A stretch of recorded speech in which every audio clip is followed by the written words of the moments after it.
लड़के please very good for us. ये parent है और तेरा वो मेरी बात सुन, पेरेंट करेगी ना। ये पापा की परियां। तो उसमें कौन से ग्रुप की बारी पहले, फर्स्ट या लास्ट? इन्होंने मांगा ही नहीं कुछ, बस देख रहे हैं सीखे को। अरे यार कहते हमें भी कुछ करना था, इतना हमें टैलेंट नहीं है। हाँ कोई भी जीते, नहीं बोला बस रिकॉर्ड बस जीत गए। ग्रुप नंबर 1 से शुरू होगा। अब तो फेयर हो गया, फेयर डील। शाबाश गायत्री, शाबाश, good job good job. Question कौन सा करवाएं इनसे हम? हेलो हेलो बोला, hello hello hello hello hello hello. Sanjeevani वो पप्पी की बोली आता है। अच्छा एक अभी पोजीशन करके पप्पी ला दिखाओ दिया जो उन्होंने सिखाई थी। डिजास्टर हमसे ना हो पाएगा। बताओ। ऐसे ही तो बोलना था बताने को। I would like to part of it next time also. हाँ बिल्कुल बिल्कुल बहुत अच्छा इंग्लिश बोला। समझो। तो मैं एनएसएस के थ्रू ये बताना चाहती हूँ कि ये मेरे को लगता है बहुत अच्छा डिसीजन था कि मैंने एनएसएस ज्वाइन किया, बिकॉज इसके थ्रू मेरे साथ साथ मेरा कॉन्फिडेंस इंक्रीज हुआ एंड मेरी जो स्किल्स है वो इम्प्रूव हुई, मेरा इंटरेक्शन हुआ, मेरे को न्यू फ्रेंड्स मिले, न्यू ग्रुप मिला एंड इसके थ्रू मेरे को एक प्लेटफॉर्म मैं हेल्दी डुलती रहती हूँ, मैं रैप करने वाली हूँ। So that was my best decision. Thank you so much. सभी ध्यान देंगे प्लीज, सभी लाइन आगे करेंगे मेरे साथ आगे। अभी हम टोटल 10 से 12 अफर्मेशन लेंगे एंड थैंक्स करेंगे उस भगवान का, उस परमात्मा का जिनकी वजह से हमारा वजूद है, राइट? तो स्टार्ट करते हैं। सबसे पहले thank you God for the life. मैं बताना चाहूँगा अगर ये आप डेली सुबह करें ना, ओनली फॉर 3 to 4 मिनट्स सुबह उठने के बाद, it will add value to life, right? क्योंकि मैं खुद करता हूँ तो मैं चाहता हूँ आप भी करें साथ में। Thank you God for the life. Thank you God for the life. Thank you God for the friends. Thank you God for the friends. Thank you God for the parents. Thank you God for the parents. Thank you God for the college. Thank you God for the college. Thank you God for the farmers.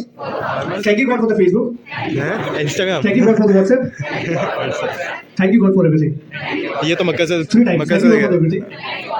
One more time. Thank you God for everything. And last affirmation, I am the best. I am the best. I am the best. I am the best. I am the super I best. am the best. I am the कहते हैं जिंदगी में best. सबसे I am the best. इंसान पता है बहुत खुद है, तो बैठे हैं और आप सभी बेस्ट हैं। आपका नाम क्या है? कभी आपको कहीं से भी कुछ भी आता है, कंचन आए नहीं आपके नई फ्रेंड्स? चीजों को हमेशा फ्रेंड्स नहीं आए? पहले ही नो कर रहे हैं आपको, राइट? और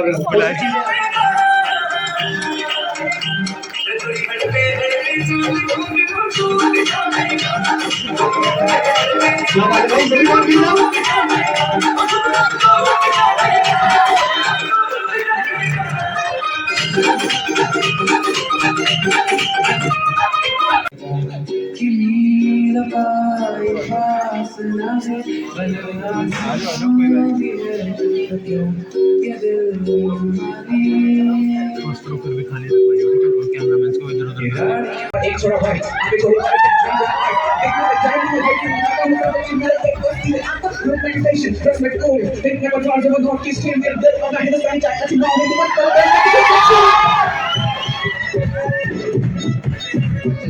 किसी भी चीज से कॉन्सेंट्रेट नहीं कर पाती थी, तो मैंने सोचा कि जो भी चीज करूंगी 100% देके करूंगी। अगर बात कर रही हूँ तो 100% के लिए बुलाया।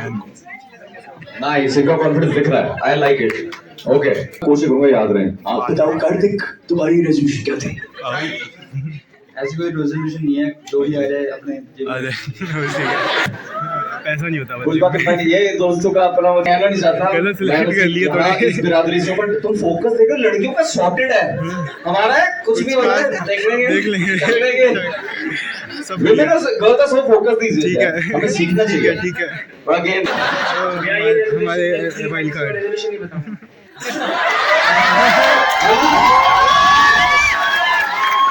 ये शायद नजर नहीं लगवानी चाहते। नजर ना लग जाए।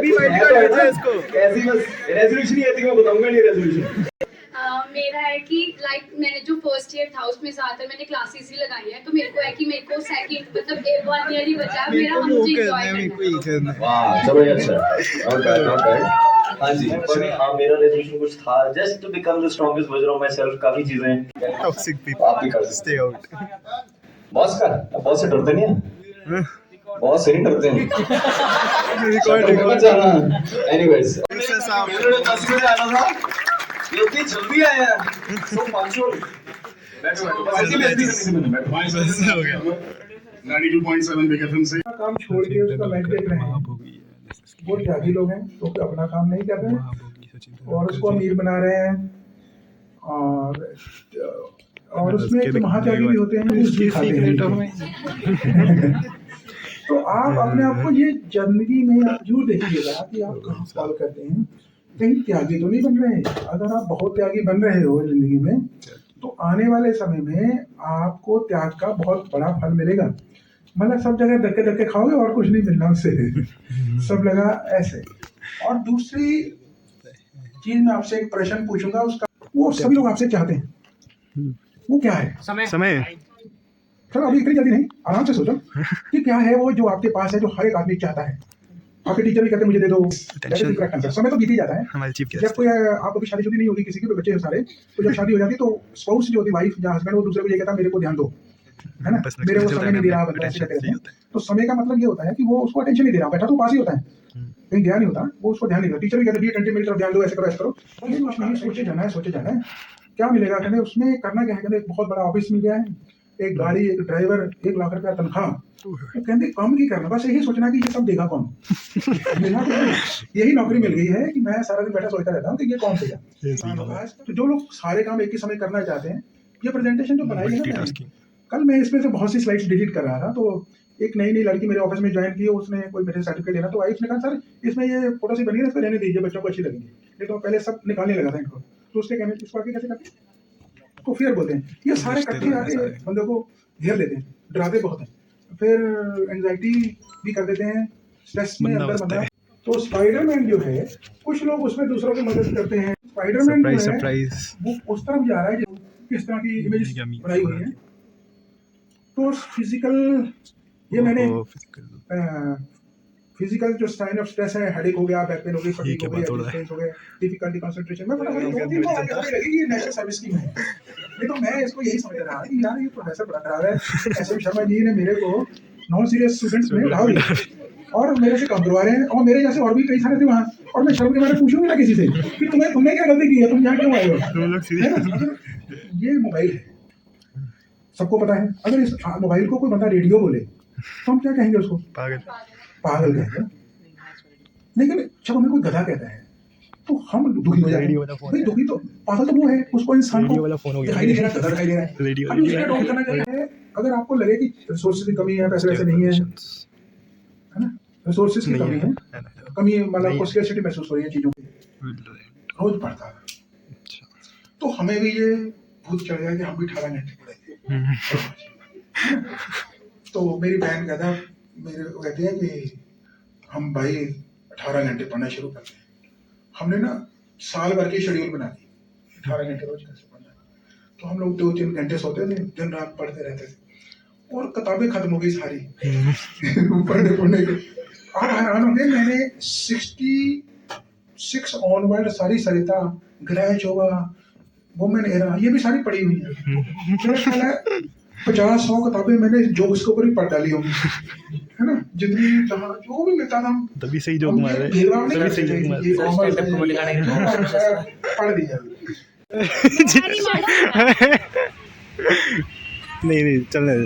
अरे लोग व्लॉग बना रहे, नहीं वीडियो नहीं बना सकते, अरे व्लॉग बना रहे नहीं यार, अब अपलोड मत करना प्लीज, वो तो एडिटिंग में। अरे यो गाइस व्हाट्स अप, वो एक सेकंड, अरे इधर आना, स्टार्ट पाने दे।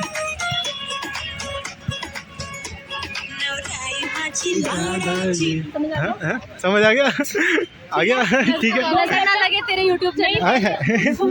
ठीक है आप भी ठीक है, पहले खुद की नजर उतार, ठीक है गुंजन, फिर दूसरे की। एक पैर आगे पीछे, आपने नहीं करना, नो पैटिस, डायरेक्टली वहीं पे करना। साइड पे कर रहे हैं ये ऐसे, हाँ ऐसे, ये क्या है रे? अरे ये वाला करते हैं ना, चंद्रा वो ऐड कर देंगे, बाद में चेंज कर देंगे। गुंजन एक बार आप भी इंट्रो दे दो। हेलो, मैंने दे दिया ऑलरेडी। कब? अच्छा व्लॉग ये आपका ही है, चंद्रा। ये इनकी भी कोरियोग्राफी ठीक है। गुड। तो आप आरएस के पार कर जाओगे। हाँ ये सब ठीक। फिर आपकी जिंदगी में कुछ जो आप चाहोगे वही होगा, जो आप चाहोगे वही होगा। रहेगी आप नहीं Lamborghini। चाहोगे तो वैसे लोग भी नहीं मिलेंगे आपसे, शक्ल ही नहीं दिखाएंगे।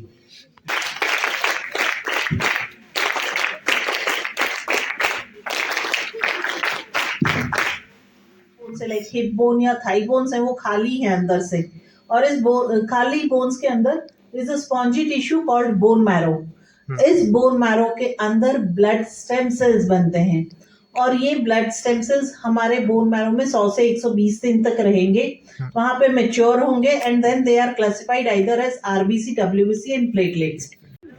और मटका रख देंगे। मटका तो 2 लड़कियां रख देंगी, जो तीसरी लड़की होगी वैसा हाथी लाएगी और वो चप्पू चलाएगा। लड़का है, हाँ ऐसे शिकारे का नॉर्मल, ठीक है बस नॉर्मल। ओके अच्छा, शिकारा मतलब आपको नाव चाहिए? नाव कितने भी पता लगा, पहले मुझे लगा सर पे बांधने वाले। अबे पागल तुम, जमा ही नहीं पता है। इनकी ना बना कौन रहा है, बोला तो ये बता नहीं लगे, स्क्रिप्ट मेंटेन हो जाएगी। अरे भूल जाएंगे कि कैसे। ठीक है अब सुन लो, बंदेगा सब बनेगा। ये 2 लड़कियां मटके ला रही है, एक लड़की और एक लड़का शिकारा पे है, एक हस्बैंड एंड वाइफ, ये दोनों नहीं, अलग से एक अच्छा, लड़का वो अपनी पति को चाय पिला रही है, मतलब ऐसे कप देगी बस उसको। ये डन हमारा सीन। यू भविका ठीक है, आप अडॉप्टेड बनो, चाय पिलाओगे नहीं, इसके वीडियो लगा हुआ है। लड़का लड़की कौन है? ये तुम दोनों, ये पति पत्नी, और वो कौन है? वो कहाँ है वो? अरे वो कहाँ है? ये सब ट्यूनिंग बज रही उसको कश्मीर से बुलाओ ना, कश्मीर से बुलाओ ना। पार्टनर्स डिसाइड कर लो, ये दोनों तो है ही। Done obviously. कौन? ये आ गया इसका पार्टनर। चल पेयर कर रहे हैं, लवी डवी नहीं करना, पेयरिंग हो रही है अगर तो हिमांशु से ठीक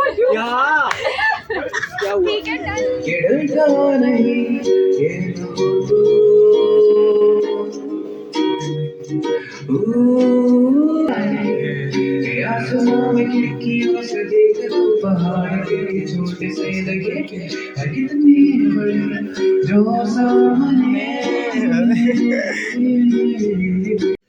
लोग इवॉल्व हो जाते हैं, वो लोग, उनके लिए ये प्रॉब्लम नहीं है, वो लोग, उनका ऑटोमेटिक प्रबंध होता रहता है।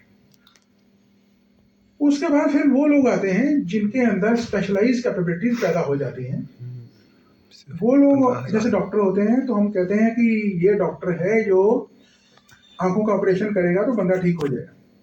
उसके नीचे भी लोग हैं जो ठीक कर सकते हैं। सारों ने एक ही पढ़ाई की है, एक ही तरह की एजुकेशन है सबकी, सबने सर्जरी की MS की हुई है।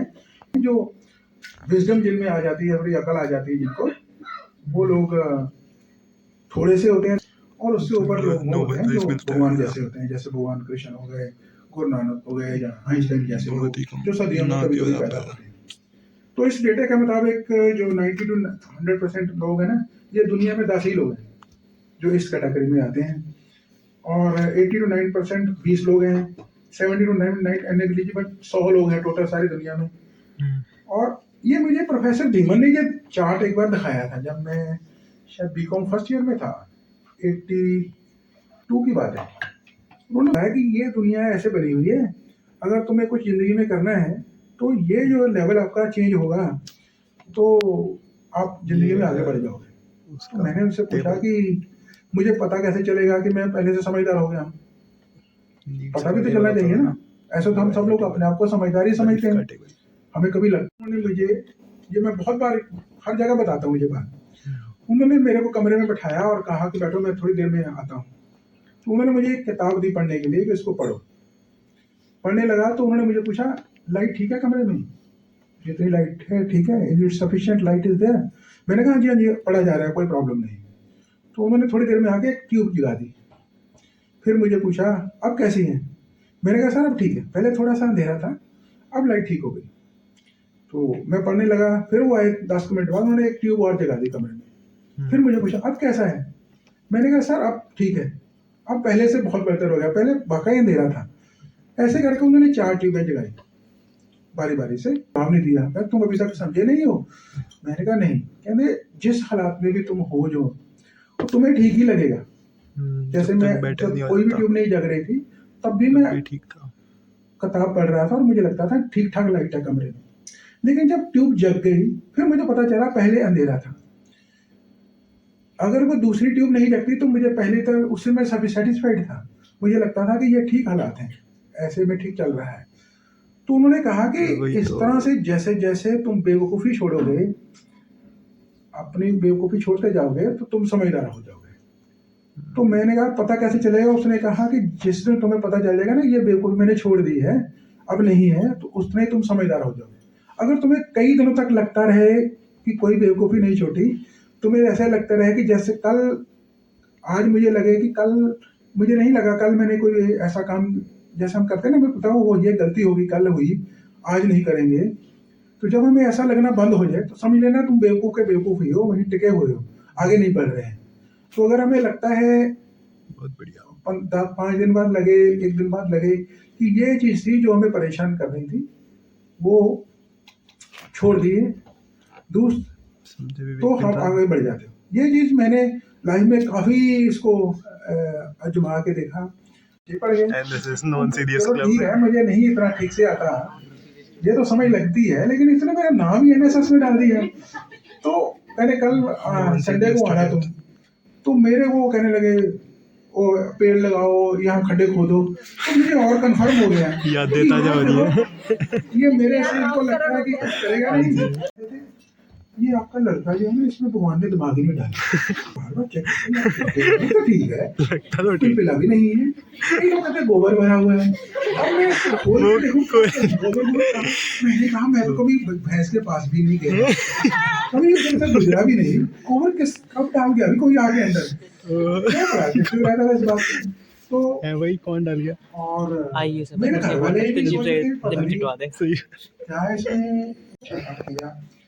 तो मैंने, प्रोफेसर धीमन ने मुझे कहा कि जो लोगों को इंडिया के अंदर रह के इंग्लिश और मैथ नहीं आता वो पापी लोग हैं, उनको बहुत सजा मिलती है, उनको कोई नौकरी भी नहीं मिलती, वो धक्के खाते रहते हैं। कोई एग्जाम टेस्ट देना हो तो उसमें ये दोनों ही मैथ, स्टैटिस्टिक्स, मैथ और इंग्लिश के झंझट पड़ता है। तो उन्होंने, मैंने कहा तो मुझे तो आता नहीं है, ये दोनों ही नहीं आते, और A+B whole square, A-B whole square, ये 2 चीजें याद करने के लिए मुझे 5 साल लग गए मुझको। और ठीक है, मुझे भी लगता है, मैं पीछे मुड़ के देखता हूँ तो लगता है वाकई तो आदमी खराब ही हो रहा, क्या मुश्किल काम था ये।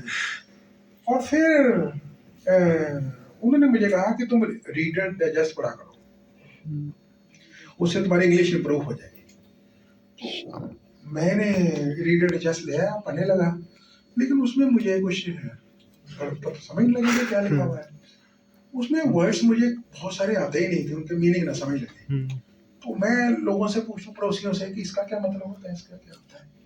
तो प्रोफेसर को मैंने कहा सर मैं बताऊं, किसी को भी उस वर्ड का मीनिंग नहीं आता, सारे लोग मेरे जैसे ही हैं। तो उन्होंने कहा तुम्हारे पास डिक्शनरी नहीं है? मैंने कहा वो क्या डिक्शनरी होती है जिसमें वर्ड्स के मीनिंग लिखे होते हैं? तो मैंने एडवांस लर्नर ऑक्सफोर्ड डिक्शनरी खरीदी, 58 रुपीज की उस समय आई थी। डिक्शनरी याद करने लग गए 58 रुपए की। पढ़ते जाए, भूलते जाए, लिखते जाए, पढ़ते जाए। फिर उन्होंने मुझे कहा सर ये याद नहीं हो रही, बार बार भूल जाता हूँ, 4-5 पेज याद करते हैं, 8वें पेज पहुंचते। तो उन्होंने कहा कि ऐसे नहीं याद होगी, नॉर्मली उसकी वर्ड पावर BDC, वेलफेड फंक की पढ़ो, उसकी पढ़ो, उसकी पढ़ो, 3-4 पढ़ो, तो तुम्हें ना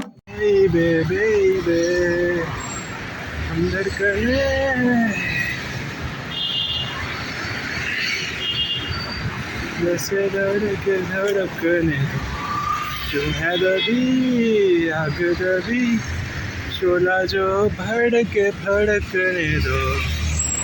नॉन सीरियस नहीं, ओनली सीरियस स्टूडेंट्स।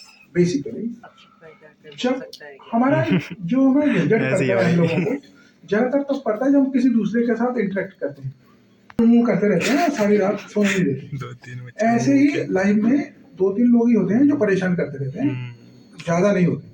मतलब ऐसा नहीं है कि 2-3 हजार बंदे हमें परेशान करने के लिए आते हैं, ऐसा होता ही नहीं। 2-3 लोग ही ऐसे लोग, ये भी माँ बाप बन गए। वो कहते हैं पढ़ लिख जाओगे तो जिंदगी में तुम सफल हो जाओगे, ऐसा करोगे, वैसा करोगे। जैसे हमने चाय बनानी हो तो चाय पत्ती उसमें मेन इंग्रेडिएंट है। तो हम कहें कि अगर चाय पीने तो चाय पत्ती इकट्ठी कर लो। आपने 1 क्वांटल चाय पत्ती इकट्ठी कर ली, लेकिन जब चाय बनाने लगोगे तो पता चलेगा इसमें गैस भी लगती है, इसमें पानी भी चाहिए जिसमें जो उबालना है, एक पतीला चाहिए, इसमें चीनी भी पड़ती है, दूध भी पड़ता है और कई चीजें पड़ती हैं। तो स्कूल कॉलेज वाले जो है वो चाय बना के आपको पकड़ा देते, पत्ती ढेर सारी दे देते हैं। जब जिंदगी में जाते हैं तो पत्ती कहीं काम ही नहीं आती, समझ लगती है इसका करना क्या है। ना उसको खा सकते हैं ना किस फेंक सकते हैं, क्योंकि वो आपने अर्न की है, वो बड़े मैटर करते हैं। ठीक है ना, बिल्कुल। जो लोग मैं चाय नहीं, जो लोग चाय पीते हैं उनको मैंने देखा है, लेडीज जब मेरी वाइफ कहीं जाती है तो 2-3 दिन बाद हम घूमते हैं ना, सबसे पहले आके वो घर में आके चाय बना के पिएगी। 2-3 दिन से चाय ढंग की नहीं मिली कहीं उनको दूध पसंद नहीं आता, कहीं पत्ती पसंद नहीं आती, कहीं उसका पानी ठीक। आते ही घर में घुसते ही ना वो पहले वो कहेंगे चाय बनाओ भी वो है, तो मैथ्स को कुछ सीधा कर देते हैं। मैंने कहा कर देंगे सर। डीएवी कॉलेज में जितनी मैथ्स की स्टैटिस्टिक्स किताबें पढ़ी ना, सारी प्रॉब्लम सॉल्व कर दो जितनी भी हैं। तो मैं लाइब्रेरी में चला जाता, सुबह 7 बजे खुल जाती थी, तो रात को 9:30 बजे तक वो खुली रहती थी।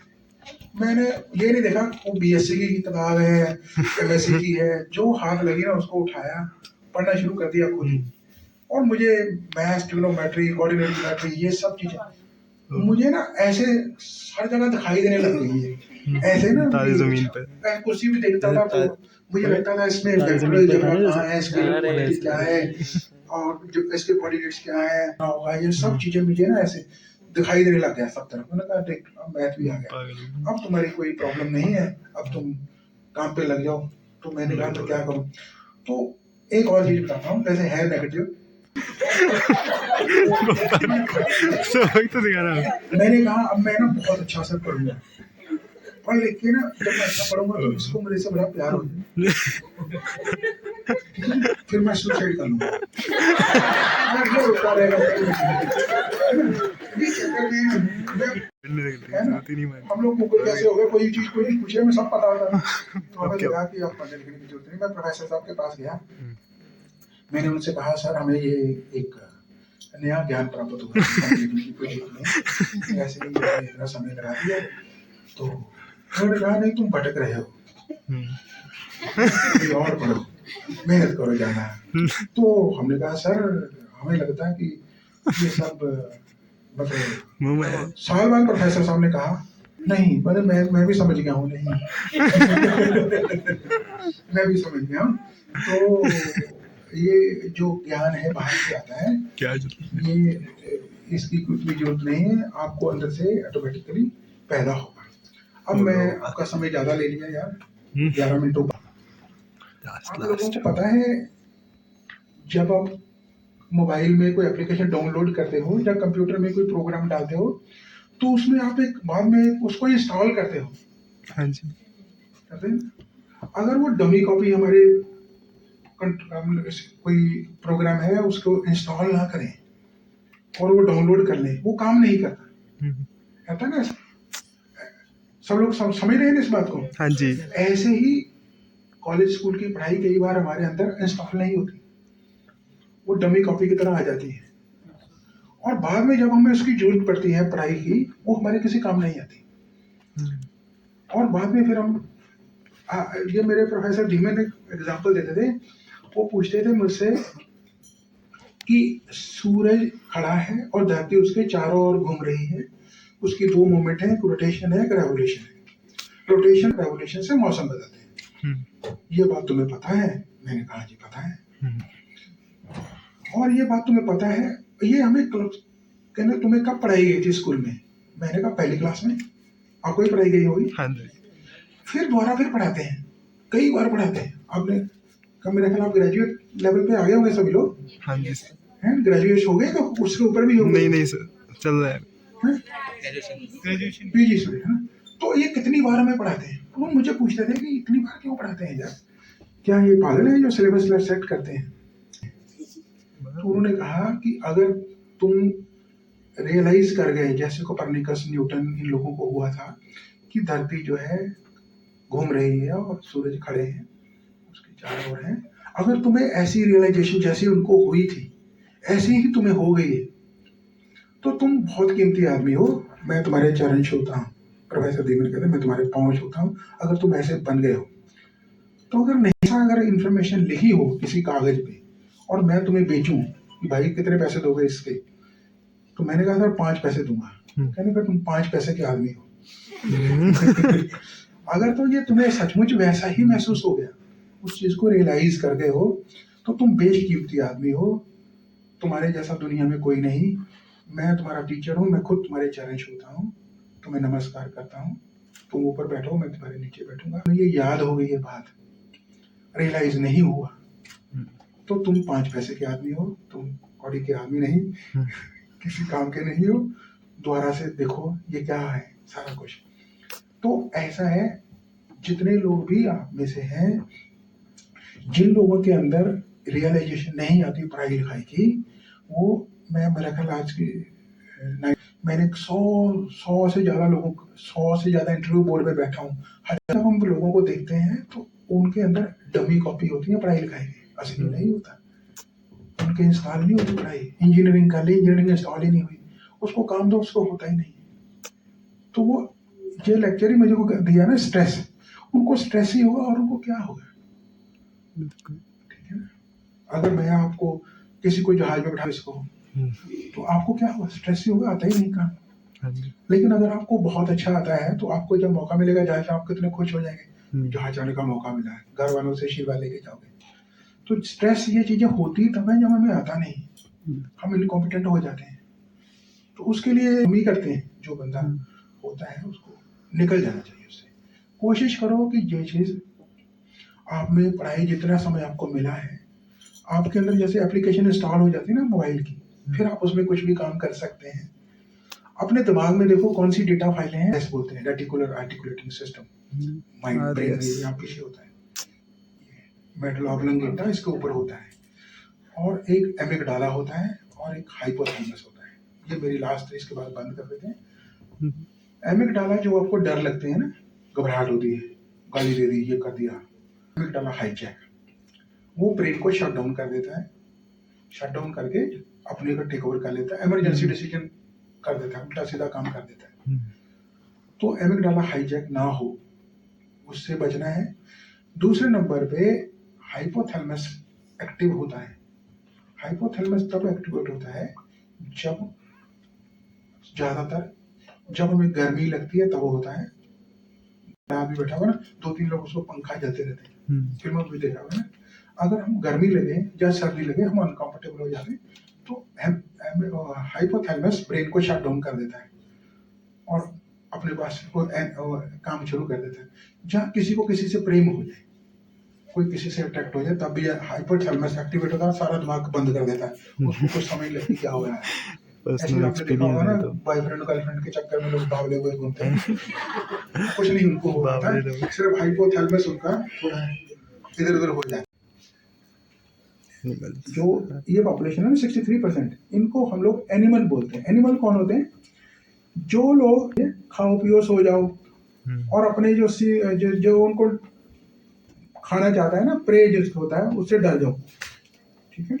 जैसे बिल्ली कुत्ते से डरती है, बिल्ली को चूहे को डरा देती है, ऐसे उनको ये समस्या रहती है। और कॉर्टेक्स डैमेज हो जाए तो इंसान कोमा में पहुंच सकता है, होश खो बैठता है, लेकिन कोमा में होने के बावजूद भी वो इंसान दर्द महसूस कर सकता है या किसी हरकत पर प्रतिक्रिया दे सकता है।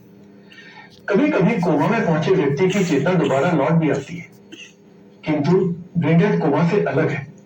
इस शब्द का मतलब है कि दिमाग मर चुका है। कॉर्टेक्स और ब्रेनस्टेम दोनों। ब्रेनस्टेम मानव शरीर का केंद्रीय नर्वस सिस्टम और चेतना का केंद्र होता है। यदि ब्रेनस्टेम मर जाएगा तो अलग है। यह एक ऑटोमेटिक पंप होता है। जब तक दिल को वेंटिलेटर से ऑक्सीजन मिलती रहेगी, वो कुछ समय तक धड़कना जारी रखेगा। ब्रेन डेथ के बाद यदि मृतक को वेंटिलेटर पर रखा जाए तो कितनी देर तक शव का दिल धड़कना जारी रहेगा? दिल कुछ घंटों तक धड़क सकता है, कभी कभी कई हफ्तों तक भी। औसतन दिल 2 या 3 दिनों तक धड़कते कर जिंदा रखा जा सकता है। लेकिन एक बार दिमाग की मौत हो गई तो इसका मतलब है कि इंसान मर चुका है। ब्रेन डेड व्यक्ति दिमाग की मौत से पीड़ित नहीं है, वो मृत है।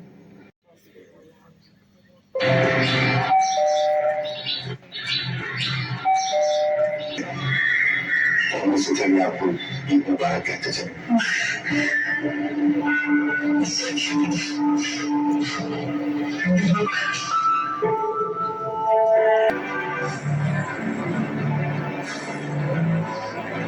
ये आंटी के बेटे का ऑर्गन इसके अंदर है, दैट्स व्हाई सो इमोशनल।